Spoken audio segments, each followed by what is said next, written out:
My mom crossed me off the guest list for the Forbes party. The very next day, she asked me to save her company. They didn't know who was deciding their future. Subscribe so you don't miss news stories. Write in the comments where you're watching from. The email came just as I finalized the third phase of the Altavia merger. I was still adjusting the terms on the projection screen in the boardroom, overlooking the Seattle skyline, when my phone buzzed quietly beside me. The light outside had turned that deep, soft blue that only happens in winter, and the city glittered like a promise beneath frostbitten clouds. I picked up the phone without thinking and saw her name flash across the top of the message. "Leanna, sweetheart. Just a quick note about Christmas. Adam's bringing Elise this year. Yes, the Elise from Forbes 30 Under 30, if you can believe it. We're doing a small dinner with some important people attending and thought it might be easier if you sat this one out. You understand. Love, Mom." I stared at it for a moment, then blinked once and let out a slow, humorless smile. The kind of smile that pulls more from the lungs than the heart. 10 years. 10 years of distance, of silence, of growth. 10 years of building something they still pretended didn't exist. I glanced up at the room around me. Floor-to-ceiling glass, a table built from custom oak. The subtle hum of productivity emanating from behind every sleek door down the corridor. The air smelled faintly of polished steel and white tea. My world. My name nowhere on the public record, and yet... "Really, Anna?" came Janelle's voice through the intercom, clear and efficient as always. "The compliance team's confirmed the Mirage documents. Would you like me to bring them in?" "Thanks," I said, straightening my blazer. "Give me a minute." She knew better than to ask anything else. 10 years ago, I'd walked out of my family's house in rural Minnesota. I remember the sound the front door made behind me. Sharp, final, like a gavel coming down. I had a single suitcase, a laptop, and a one-way train ticket to Seattle. I didn't cry on the ride. I was too angry, too determined. My father had stood in the foyer, pointing at the framed degrees on the wall like medals from a war I hadn't fought. "You think you're smarter than all of us," he'd barked. "You think strategy firms and tech deals are more important than legacy, than family?" Adam had been there too, slouched in one of the brown leather chairs with a glass of something expensive in his hand, smirking. "Let her go," he said. "She'll come back when it fails." I didn't. They hadn't heard from me in months after that. Not when I couch-surfed through my first year in Seattle. Not when I lost my first client, or when my account dipped to $211. Not when I sent my first cold pitch to a Boston logistics firm and landed my first real contract. They weren't there when I worked 18-hour days, juggling 4 overlapping projects to stay afloat. When I signed the lease on my first office, 400 square feet with one window and a broken heater, they didn't come to visit. And they certainly weren't there when Astera took shape. Not when I incorporated, not when I brought on Janelle, who turned out to be the best decision I'd ever made aside from trusting myself. Not when we started handling overseas accounts. Not when our name began circulating through back channels as the firm that solved the unsolvable. They didn't know Astera had grown into a silent behemoth in corporate consulting, with clients stretching from Seoul to Berlin. They didn't know I was the architect of multi-million-dollar negotiations, or that Astera quietly owned minority shares in firms their own company worked with. They didn't know, because they never asked. I clicked off my phone and tucked it face down on the table. My mother's message sat in my chest like a stone, not because it hurt anymore, God, it used to, but because it didn't even surprise me. It was just the same melody played over a decade too long. Appearances, reputation, control. Adam was the chosen one, heir to Rosewell Group, the family firm. And I was the variable they didn't know how to market. Back in the early days, before we had actual staff, I used to sign contracts in cafes, hoping no one would notice my business card still had an outdated logo. I would nod solemnly across cheap wooden tables, pretending I had a team behind me, pretending I wasn't one bad month away from collapse.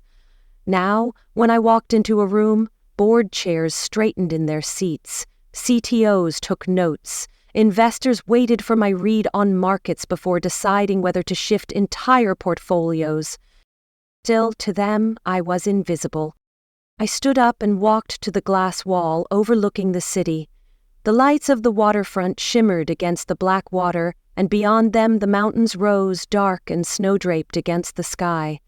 My breath fogged slightly on the window. There was something poetic about that, how even glass leaves a trace of your presence, however temporary. When I returned to the table, the folder from Mirage lay waiting, thick, leather-bound, stamped in silver. Our acquisition terms were set, the strategic pathways mapped out, the legal safeguards layered tight. This was a deal 10 months in the making. It would make Astera the majority strategic authority over a tech chain spanning 6 countries. And still, my mother thought I was just Eliana, the one who never quite found her way. Janelle reappeared in the doorway, poised as ever. The legal team has the signatures. We'll need yours before end of day. I flipped the folder open and scanned the page. And Rosewell? She hesitated. I looked up.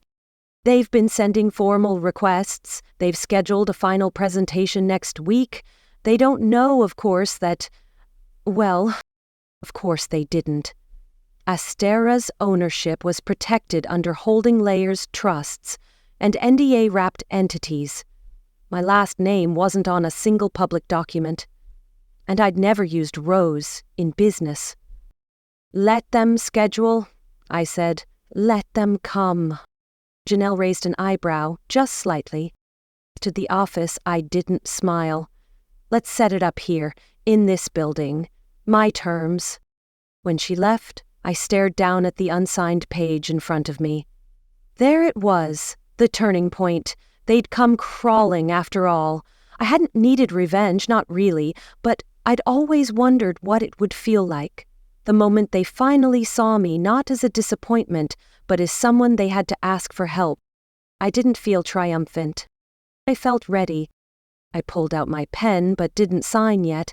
Instead, I turned over the last page in the folder. Rosewell Group's financial projections.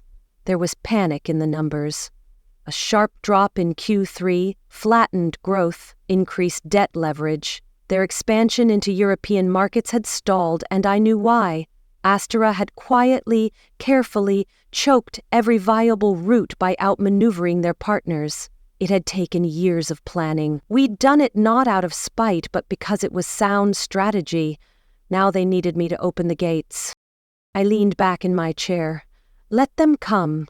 Let them walk into my building, sit at my table, and finally face the daughter they once decided didn't belong.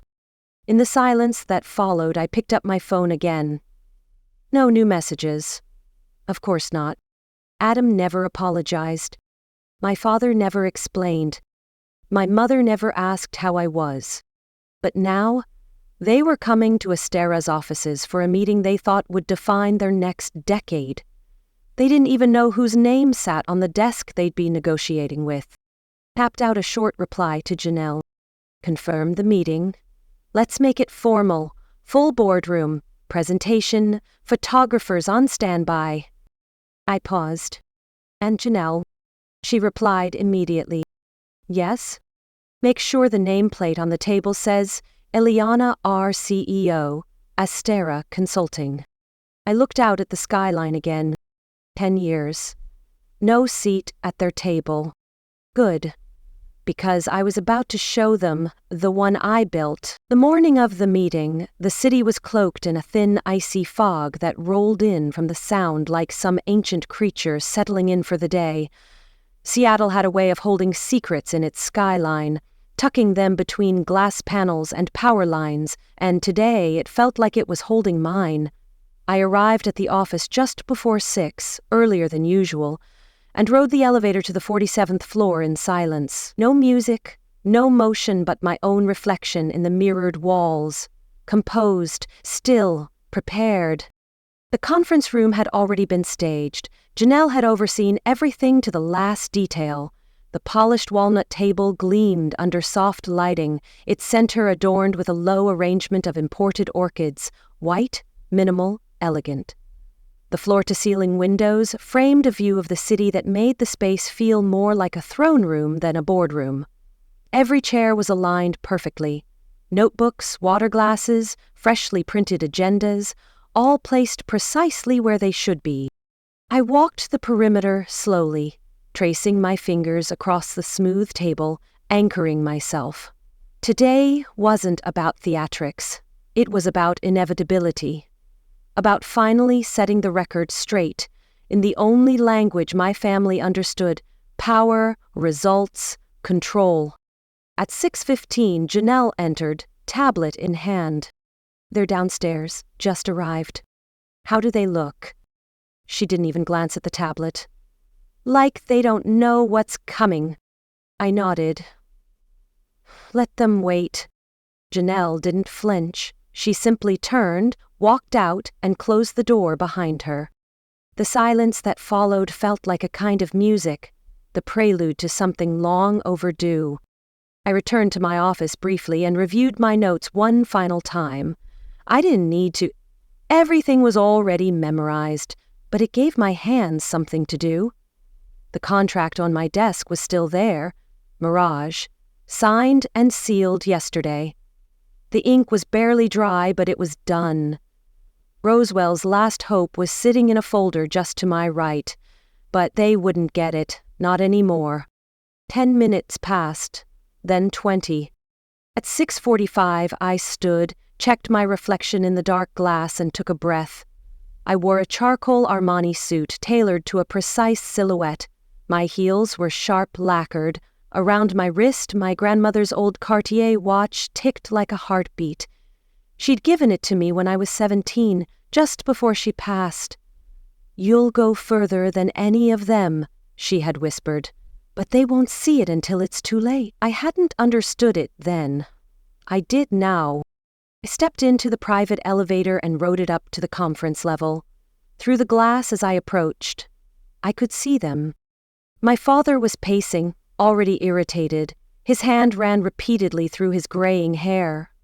My mother was by the coffee tray, arranging stir sticks, a nervous habit she hadn't grown out of.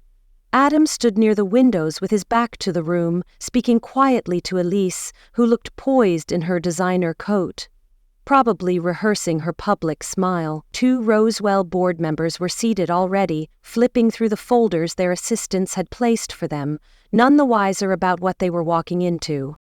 Janelle met me at the door. She didn't say a word. She simply opened it and stepped aside. "Ladies and gentlemen," she announced, her voice as steady as stone, "may I present the CEO of Astera Consulting, Miss Eliana Rose." The room froze. I walked in slowly, deliberately, each step measured against the marble. My heels echoed like a countdown. My mother turned first, face stiffening as if slapped. Her champagne flute slipped from her fingers, shattering across the table's edge and scattering crystal shards across a page titled Preliminary Agreement. My father's eyes went wide. Color drained from his face, as if the truth had knocked the wind out of him. Adam said nothing at all. Elise blinked once, then quickly adjusted her expression, settling into polite confusion. I stopped at the head of the table and set my folder down. No words, not yet. Then I turned and faced them. "You..." My father managed, almost a whisper. "Eliana," my mother said, breathless. "What are you... How are you..." "I thought you said she was a freelance consultant," one of the board members murmured, more to Adam than to me. "She was?" Adam answered slowly, still stunned. "At least, she used to be." Older and calmly flipped to the top page. "I am," I said clearly, "the CEO of Astera Consulting, the firm you've been trying to court for 6 months." The room plunged into stunned silence. I let it breathe. Then, with deliberate grace, I tapped a button on the control panel built into the table. Behind me, the wall panel lit up, displaying a split screen of 3 key files. "Let's review a few things," I said smoothly, turning to face the screen. "This is the message I received from my mother 3 days ago, politely informing me that I should sit this Christmas out to make space for Adam's more photogenic fiancé." My mother gasped softly. The board members exchanged looks. "Here," I continued, flipping to another screen, "is Adam, a week ago, suggesting over email that the family name should remain protected from any liabilities." I looked straight at him. "You meant me, didn't you?" He didn't answer. "And this," I said, tapping again, "is my father, leaving a voice message with your legal team last month, pleading for this partnership, unaware that he was speaking to his daughter's company." My father sat back down, hard, his mouth slightly open. I turned back to the table. "You wanted access to the European market. Astera now owns Mirage, your last remaining corridor. That acquisition was finalized yesterday." One of the board members inhaled sharply. My mother tried to speak, but her words dissolved into air. I walked slowly to the side of the room and retrieved a fresh copy of the contract I had prepared. Not the one they expected, a different version, one they wouldn't like. "Here is the updated agreement," I said, handing them out. "Terms have changed significantly." My father flipped through his with trembling hands. "These aren't the same terms." "No," I said, "they aren't. This isn't what we agreed." "I didn't agree," I cut in. "I listened, I observed, and I prepared." My mother finally found her voice. "Sweetheart," she said, and the word landed awkwardly, "this must be some misunderstanding. You've clearly done very well, and we're—" I turned to her. "No," I said quietly. "This isn't a misunderstanding. This is clarity. You didn't want me at the table then, but now that I own the building, you think I'll pull up a chair?" "Don't be dramatic," Adam snapped suddenly. "You've made your point." "No," I said, "not yet." I leaned forward, pressing both hands on the table. "This company," I said, voice calm but sharp, "was built without a cent of your support, without your calls, your advice, your belief. You shut me out. You doubted me. You tried to erase me." They all looked at me now, truly looked. I stood up straight. "So here we are. You want access? You want support? You want my resources? Then you bring everyone, all of you. You say we're a family company, then let's act like one.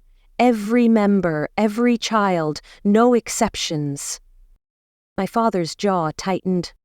"I'll expect you all here for tomorrow's final meeting, with photographers, with statements, with acknowledgement." "Eliana," my mother said, voice cracking, "don't do this for revenge." I smiled faintly. "This isn't revenge, this is revelation." And with that, I gathered my papers, nodded once to Janelle, and walked out. As the doors closed behind me, I heard nothing but silence. And it was the sweetest sound I'd ever known. The news spread like wildfire, faster than even I expected. By the time I returned to my office the next morning, a dozen media outlets had already picked up the story. Of course, it wasn't my name they printed. They wrote about the mystery CEO of Astera Consulting, who had publicly reversed the terms of a high-stakes deal with Rosewell Group. They noted the shock on the board members' faces, the visible collapse of what had been a tightly choreographed partnership ceremony. No names, no direct accusations, only questions, speculation, and a flurry of panicked phone calls sent not to me, but to everyone trying to keep up the illusion. By noon, the financial sites caught up. Mirage acquisition finalized. Rosewell blocked from EU market. Strategic power shift in West Coast consulting. The articles were clinical and sharp, but beneath the professional veneer ran a pulse of something more human. Intrigue. the kind of story that hums beneath headlines. Someone shut out, someone returning, someone flipping the balance of power in full view of those who once said she couldn't. I skimmed the articles without emotion. They didn't matter. Not really. They weren't written for me. They were written for them. By the afternoon, the first voicemail arrived. My mother, of course. Ileana, honey. I don't know what's happening. Your father's beside himself. The board is confused. This isn't like you. Please, call me back. Let's talk privately. Maybe we can find a way to fix this quietly. Please. She didn't mention Christmas, or the dinner, or the fact that the very night before, I had stood at the head of a table she once insisted I wasn't worthy to approach. I didn't respond. An hour later came the email from Adam. The subject line was blank. The body held a single sentence. We need to talk. I didn't answer that either. I spent the rest of the day finalizing the internal side of the Mirage transition, meeting with regional managers and signing off on a new marketing lead. Janelle barely spoke, but I could tell she was watching me carefully. She didn't ask how I felt. She didn't have to. We both knew. It wasn't over. The next day, Adam showed up in the lobby. Third time this week, Janelle noted dryly as she entered my office. He's alone this time. I looked up from my screen and pulled up the feed. There he was, standing near the reception desk, hands in his coat pockets, shoulders drawn in just slightly. His tie was loosened. His eyes had the glazed, uneven sheen of someone running on too little sleep and too much damage control. I hesitated. Then I nodded. Send him up. A few minutes later, he stepped into my office, slower than usual. The same office where, just days before, he had pretended not to recognize me until forced to. He paused a moment as he entered, taking it all in. The view, the understated art on the walls, the glass sculpture in the corner that caught the morning light and fractured it into a dozen gleaming shards across the floor. Nice place, he said finally, voice low. Bigger than mine at Rosewell. Though I guess that doesn't mean much anymore. I didn't smile. I gestured to the chair across from mine. He sat, slouched forward, elbows on knees, looking down at the edge of the rug. What do you want, Adam? He didn't answer right away. Melanie left, he said finally. I tilted my head. Really? He let out a short, humorless laugh. The perfect political couple couldn't survive a little scandal. Imagine that. Said she no longer fit her image, he continued. Said she couldn't afford to be associated with a sinking ship. He ran a hand through his hair, the same way our father used to when stressed. Dad's drinking again, the board's spooked, Mom hasn't gone to the club in 3 days, everything's falling apart. And you think that's because of me? I asked evenly. He looked up sharply, then sighed. No, he admitted. It's because we built everything on a facade. Just like my engagement. Just like Rosewell. I said nothing.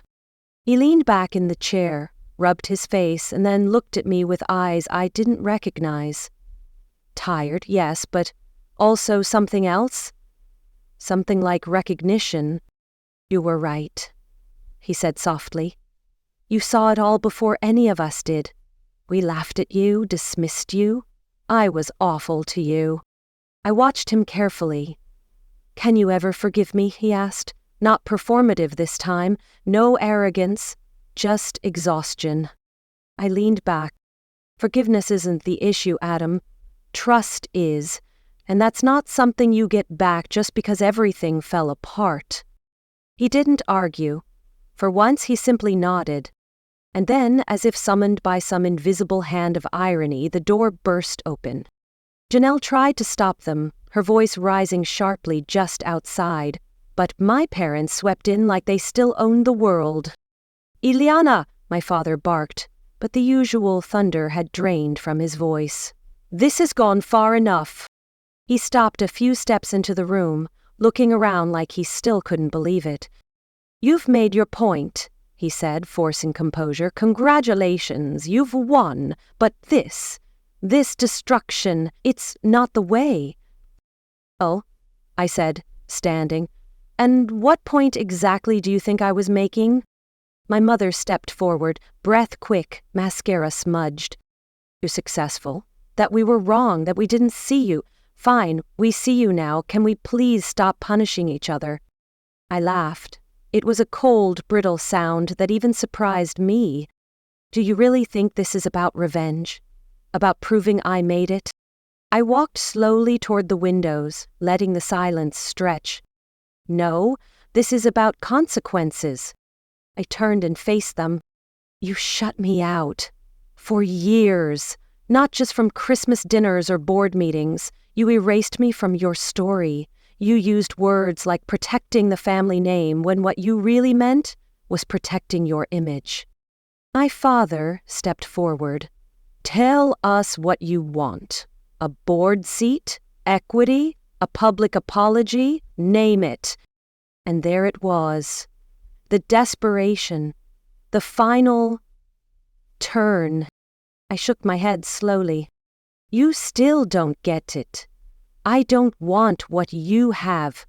Astera is worth 10 times what Rosewell ever was.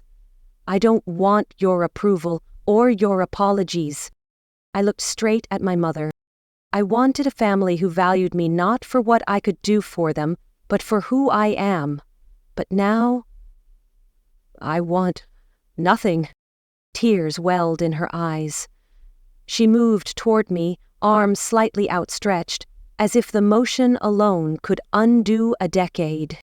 "Eliona," she whispered, "please, it's almost Christmas. We're still your family." I raised an eyebrow.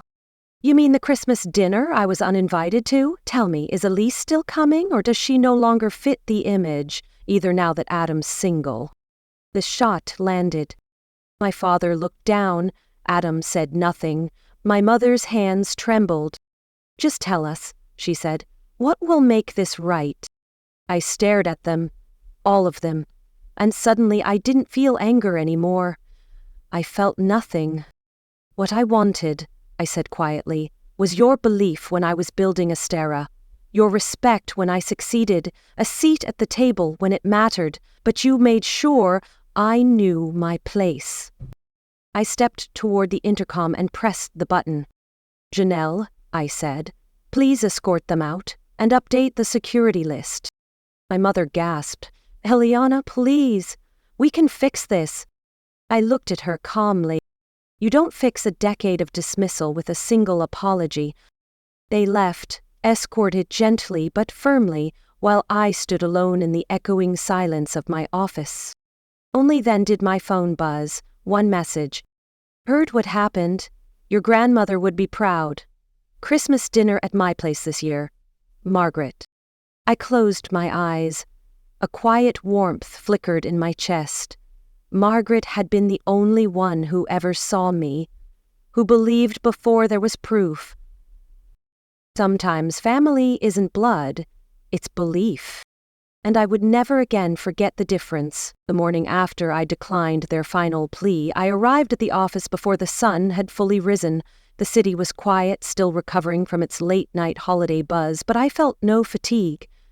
Something inside me had shifted, like the release of a weight I hadn't realized I was still carrying. It wasn't relief exactly. It was more like clarity, an unclouded sense of direction that had nothing to do with anyone's expectations but my own. Janelle was already there, of course. She handed me a fresh espresso without a word, her expression unreadable as always, but I noticed the faintest upward tug at the corner of her mouth, a silent affirmation. She didn't have to say it aloud. She knew what yesterday meant, not just for the company, for me. By mid-morning, our executive team was assembled in the primary strategy suite, and I laid out the restructuring plan I had been refining for months. Mirage was only the first step. We were ready to absorb 3 mid-tier firms across the Midwest, each uniquely positioned with specialized expertise but lacking the scale and vision to grow beyond regional dominance. Together, under Estera's direction, they would become the foundation of a new kind of consulting powerhouse, one that challenged legacy firms, one that didn't rely on old names to open new doors. The room buzzed with energy as I spoke, the team nodding, asking sharp questions, already visualizing the execution. This was what I loved: building, guiding, steering a future I could believe in, not salvaging broken systems, not preserving outdated hierarchies, creating something new, something better. After the meeting, I returned to my office and sat alone for a moment, watching the light shift across the skyline. The holidays had a strange stillness to them, especially in the business world. For a few days each year, even the most restless markets slowed, and for the first time in a long time, I didn't dread the quiet. My phone chimed with a message from Margaret, a photo this time. Her dining table, modest, warm, full of mismatched chairs and linen napkins folded with love. A handwritten card rested at one place setting, my name in looping cursive across the front. "You always have a seat here," the caption read. I let my fingers linger on the screen. I hadn't been to a real family holiday in over a decade, and yet this felt more real than any polished dinner my parents had ever hosted. There were no chandeliers, no photographers, no pressure to play a part. Just presence. Just care. I remembered one Christmas when I was 8 or 9, sitting on the edge of the kitchen stool while the rest of the family gathered around the long formal table in the dining room. I'd spilled juice on my dress that morning and had been told I couldn't sit at the main table like that. My mother had whispered it was about image, that important people would be visiting, and I didn't want to embarrass myself. So I sat at the counter with a paper plate, watching the laughter and clinking glasses through the doorway. No one noticed I wasn't there. Except Margaret. She brought me a slice of pie later that night and told me the best tables aren't always the ones with the most seats. They're the ones where someone saves a place for you when you're not looking. Now, decades later, I had my own table. It wasn't made of mahogany and gold like the Rosewell boardroom. It wasn't dressed in porcelain and formality, but it was mine. The people around it had earned their place just as I had. Built, not inherited. Shared, not dictated. Late that afternoon, Janelle knocked lightly and stepped inside. "I've confirmed everything for next week's firm summit," she said, "and your press release is scheduled for Monday morning." "Good," I said. "Let's frame it around the expansion as a new industry model. No comparisons to legacy firms. I don't want this to be about who we beat. I want it to be about what we're building." Janelle gave a rare nod of approval. "Understood." She turned to leave, then paused.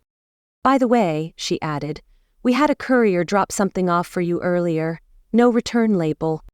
She handed me a small, flat package wrapped in heavy brown paper. I waited until she left before opening it. Inside was a worn leather business card holder. I recognized it instantly. It had belonged to my grandmother, the same one she kept in her desk, the one she carried to every meeting until the week she died. She had once joked that the only thing more valuable than the cards inside it was the reputation that earned them. Tucked inside was a note written in Margaret's handwriting. "She always said you'd outshine them all." Looks like she was right. I traced the edges of the card holder, the familiar scuffs and softness of the leather. I placed it beside my nameplate on the desk. Not for sentiment, for truth, for memory. The rest of the day passed in calm, productive rhythm. Meetings, calls, strategy reviews. I signed off on the acquisition budgets and approved the new mentorship initiative for incoming analysts. By evening, most of the floor had emptied, and the city lights shimmered beyond the windows like a sea of quiet possibilities. I allowed myself one last glance at the news before shutting down for the night. Rosewell's stock had slipped again. Analysts questioning their viability without international access. No statements had been issued. Their silence was as loud as mine had once been.